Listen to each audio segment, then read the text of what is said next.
এই যে আপু ভাইয়েরা দেখেন, আপনারা হলে পারতেন বলেন তো সারাদিন রোজা রেখে কালকে মাছটি নিয়ে আসছে।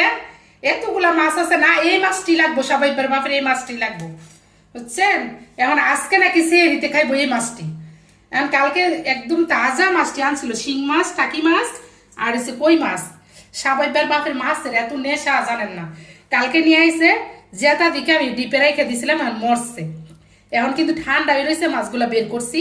এখন সাবাইবার আব্বু বলতেছে কি ইফতারি করছি, কইরা এসে একটু খালি রেস্টে আসি, হাড়ি পাতিলে তুগুলা ধুইছি, ইফতারির দুই আসে একটু রেস্টে আসি। এখন বলতেছে কি কালকের মাছটি কই, কালকের মাছটি বার করে চেয়ারের জন্য রান্না করে দাও। এখন মনে করেন যে রাইতের বাজতেছে 9:30 10টা। এখন মাছ কাটতাছি, মাছটি ধুইয়া কাইটিয়া পরিষ্কার করে রান্না করে দিব। দেখবেন কেমনে পরিষ্কার করি। এখন কাইটিয়া নিয়ে আগে দেখেন কি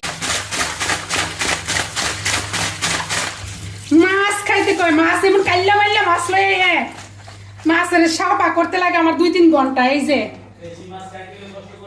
হ্যাঁ দেশি মাছ, আমার তো মাছের ভক্ত না আমি। তুমি না মাছের পাগল, খালি মাছ ছাড়া কিচ্ছু বুঝো না।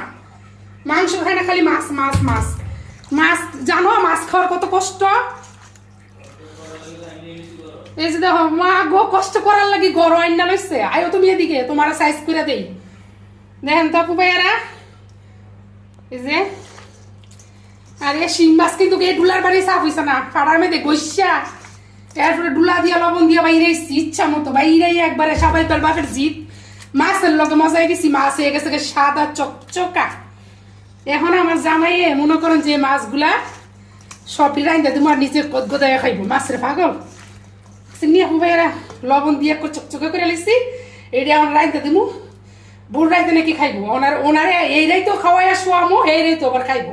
ঠিক আছে, এখন রান্না করে দিই। এই যে মাছ রান্না করে নিতে আসছি, তাড়াহুড়া করে রান্না করতেছি। এই জায়গায় দিচ্ছি কাঁচামরিচ বাটা, আর দিচ্ছি টমেটো, একটু রসুন বাটা, আর হচ্ছে একটু হলুদ বাটা। এই যে দেখেন মাছগুলো একদম চকচকা করে নিছি। আগের দিনের কয়েকটা খলসা মাছ ছিল, এটা দিয়ে দিচ্ছি। এই যে মাছের ঝোলটা শাবাবের বাপের যে কি পছন্দ। শাবাব কি করো, শাবাব এই দিক দিয়ে আমার লাগি বিটের জুস বানাইতেছে, কারণ আমি সারাদিন রোজা রেখে পানি খাওয়া পড়ছে কম। এই কারণে শাবাবরে বলছি যে শাবাব তুমি একটু বিটের জুস বানাও তো আমার জন্য।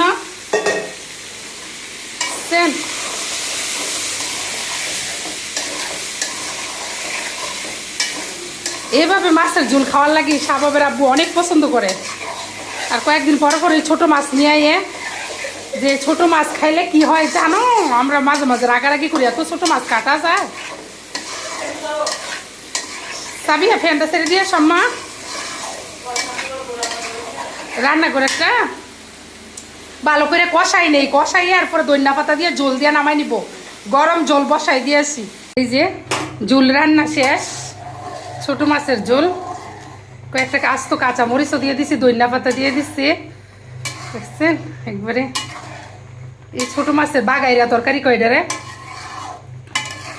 এইটার ঝোল দিয়ে গরম ভাত খাইতে সেই মজা। আর দেশি ধনিয়া পাতার গ্রান, ঝাল যদি একটু কম হয় তাহলে কাঁচা মরিচ মনে করেন যে কয়েকটা কাঁচা মরিচ দিছি, এই একটু চাইপা গরম ভাত দিয়ে খাইতে সেই মজা লাগে এই ছোটো মাছের ঝোল দিয়ে। এখনই নামাই নিব, আর গরম গরম ভাত দিয়ে দিব। একটু কাঁচা মরিচটি এখন দিছি তো একটু সিদ্ধ হোক, পরে নামাই নিব। রান্না আমার শেষ। এই যে ঝোল রান্না করে নিয়ে এসছি, আর ছেলের বাপ খায় নাই। ছেলের বাপ গেছে মোটর সাইকেল নাকি একটু ডিস্টার্ব, ওই দোকানে গেছে। এখন ছেলেরে পাইছি, ছেলেরে বলতেছি যে বাপ খাইয়া দেখতো কেমন হয়েছে। এখন ছেলে মনে করেন যে খাইয়া কইতেছে আম্মু এত মজা হয়েছে, ছোট মাছের ঝোল সেই মজা হয়েছে। আর আমি এই সুজিকে কইলাম বাপ এখনই খা আমার হাতে, বউ এই ছোট মাছ কাটতো না, রান্না করতো না। ঠিক আছে, 2-1 জন যদি করে, কিন্তু আল্লাহ জান আমার ছেলের ভাগ্যে কি আছে। এই যে এদিকে তাকা তো বাপ, তাকা না, দেখি না মুখটা, উমা দেখতেছি না।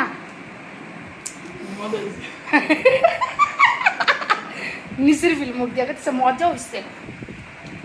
এর চেয়ে বালা ছিল তোমার বাপেরে দেখাইলই, সুন্দর করে কয়ে দিল মা গো,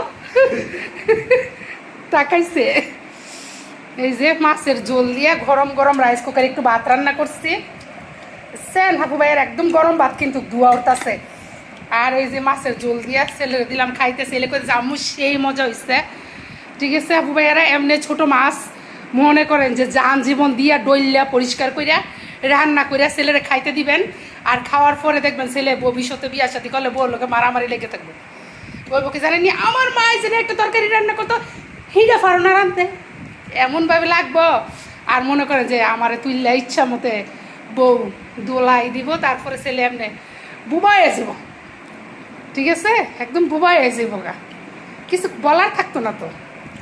বুঝছেন, এই যে আপু ভাইয়েরা মাছের ঝোল, ছেলের আপু বাইরে আছে তো, বাইরে থেকে আইসা ইফতারি খাইয়া হন গেছে। আবার মনে করেন যাই একটু ঝোল দিয়ে ভাত খাইব, খাইয়া দেখবো কেমন হয়েছে। ঠিক আছে আবু, টাটা দাও, এদিকে তাকাও। আল্লাহ হাফেজ।